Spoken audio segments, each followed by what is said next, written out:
동아일보 이윤태입니다. 그 경선 후보들이 원팀 협약식 갖고 그리고 뭐 일부 후보는 네거티브 중단 선언까지 했는데 여전히 우려의 시각이 많습니다.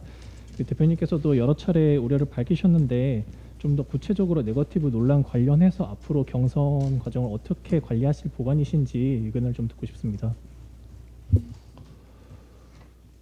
예, 어제 이낙연 후보님과 만찬을 나누면서 여러 가지 이야기를 했습니다. 이번 대선이 너무나 중요하고 이 대선 승리를 위해서 우리 모두가 하나가 된다라는 공감대를 다시 한번 확인했고요. 또 이재명 후보께서도 일체 네거티브를 중단하겠다 이렇게 발표를 했습니다. 이제 이것이 구체적 신뢰로 쌓이려면 후보들 본인은 물론이고 각 후보를 지지하는 국회의원들이나 대변인 이런 분들이 그 후보들의 취지에 따라줘야 된다고 생각합니다.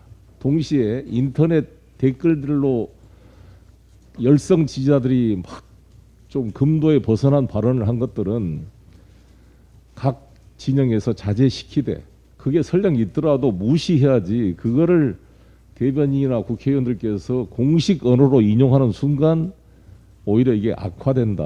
그러니까 그것은 일단 무시하면서 내부적으로 자제시켜서 그런 인터넷에서 정제되지 않는 언어들이 공식석상의 언어로 인용돼 가지고 부딪히는 것은 바람직하지 않다 이렇게 생각합니다. 그렇게 잘 관리를 해 나가고 저는 이제 그런 제안도 해보려고 하는데 TV 토론 때 각 6분의 후보들께서 내가 후보로 당선되면 여기 계신 후보님들이 저의 선대위원장을 공동선대위원장을 맡아주시겠습니까? 물어보고 본인 역시 저도 후보가 만약에 떨어져서 되면 기꺼이 맡겠습니다. 이렇게 상호 확인하는 그런 그 TV 토론에 그걸 좀 넣었으면 하는 바람을 갖고 한번 선관위에 요청할 생각입니다.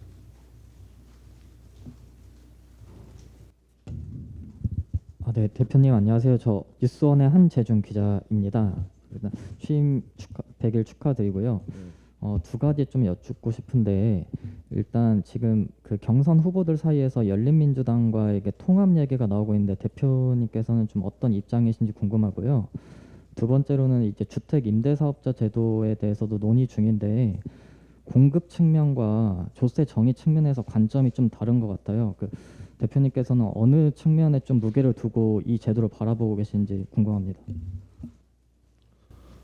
첫 번째 말씀은 현재 우리가 대선 후보를 선출하는 중이기 때문에 지금 단계에서 열린민주당과 통합을 논의하기에는 적절치 않은 것 같습니다. 열린민주당은 우리의 우당이고 함께 해야 될 당이라고 생각합니다. 우리 당의 대선 후보가 10월 10일 선출되고 나면 대선 후보와 상의를 해서 그 어떻게 열린우리당과 협력을 해갈지 논의하도록 하겠습니다. 두 번째, 임대사업자 문제는 임대사업자에 대한 종부세 예외나 양도세 특혜 때문에 상당한 논란이 많이 되고 있습니다. 그런데 이제 그거를 그런 논의로 인해서 특혜를 이제 해소한다 그랬을 때의 소급표 논란이나 또 6개월 기간의 문제, 그다음에 생계형 임대사업자 문제가 있어서 여러 가지 그 절충 문제를 정책위와 국토위에서 현재 논의 중에 있다 이런 말씀을 드리고 주신 조세 정의와 공급 측면 안정성을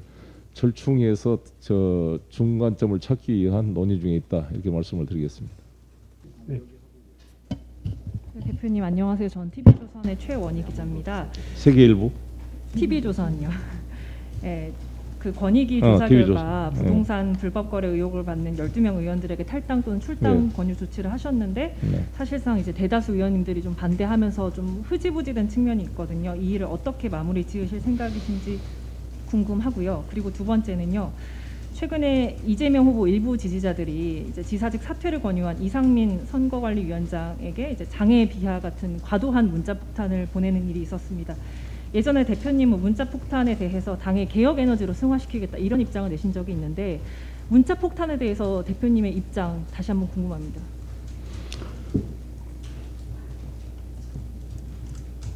첫 번째 이게 부동산 문제는 제가 모두에서 말씀드린 것처럼 사실 이게 징계 절차가 아니었습니다. 정무적 결정을 한 겁니다. 탈당 권유를 한 것은. 왜냐하면 징계를 하려면 뭔가 혐의 사실, 잘못된 당으로 말하면 당규를 위반한 무슨 사실이 증거를 통해 확정이 돼야 되는데, 국민권익위의 통보는 수사권이 없는 국민권익위가 조사에 한계가 있어서 그냥 확인되지 않는 것을 수사권을 가진 수사기관이 더 수사권을 활용해서 규명해 달라고 사건을 송부 이첩하는 수준이었기 때문에 사실 이거를 가지고 탈당을 권유한다는 것 자체가 징계 절차로서는 적법 절차 위반입니다. 왜냐하면 무죄 추정의 원칙, 그다음에 증거로 확정되지 않는 사실을 가지고 본인의 항변 기회도 주지 않고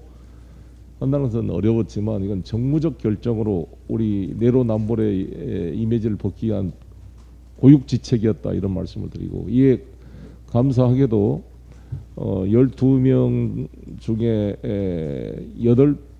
7분이 그걸 수용을 해서 탈당계를 제출하고 접수를 했습니다. 두 분의 이제 비례대표도 내용을 동의하고 이제 그 제명 절차가 진행이 됐고요. 5분에 대해서는 계속 설득하고 있다는 말씀을 드리고, 지금 아마 국민권익위에서 송부한 게 2달 이내에 수사기관이 정리하도록 되어 있는데 이미 2달이 지금 넘어가고 있습니다. 그래서 수사기관의 결과가 나오면 나온 것을 기초로 후속 조치를 취하도록 하겠습니다. 그리고 이상민 의원 그것에 대해서는 아까 제가 모두에 말씀한 것처럼 실명도 아니고 누군지도 모르는 그냥 지지자들의 댓글 논란, 이런 것을 저는 공식적인 기사에서도 우리 신문 언론 기자님들도 그런 막 배설물처럼 쏟아내는 그러한 말들을 인용해서 저는 공식 언론 기사로 쓰는 것이 과연 적절한 것인가에 대해서 저는 의문입니다. 아예 그는 무시해야 된다고 보여지고요. 각 정치인들은 자기 지지자들이 자기를 돕는다고 상대 자망을 그렇게 하는 것에 대해서는 단호하게 반대 의사를 표시하고 하지 말도록, 자신을 돕는 것이 아니다라고 저는 해야 된다고 봅니다. 저한테도 지금 핸드폰에 하도 많이 메시지 폭탄이 와가지고 이 핸드폰이 터질 것 같아서 얼음으로 이렇게 얼음 속에다가 핸드폰을 넣어놓을 때가 많이 있습니다. 그것은 저는 그냥 안 보는 게 낫다. 그리고 뭐든지 저는 댓글이 뭐고 욕을 하면 일단 안 보는 게 낫다고 봅니다. 지워버리고 안 보는 게 낫고, 욕을 하지 않고 A를 갖추면서 비판하는 것은 잘 참고를 합니다. 라는 말씀을 드리겠습니다.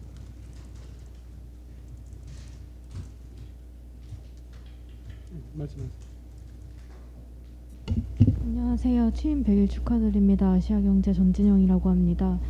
그 공정한 경선이랑 원팀 경선을 계속 강조하셨는데, 일각에서는 그럼에도 불구하고 이제 특정 후보에게 힘을 실어주신다는 얘기가 자꾸 나와서 이러한 주장에 대해서 어떻게 생각하시는지 궁금합니다.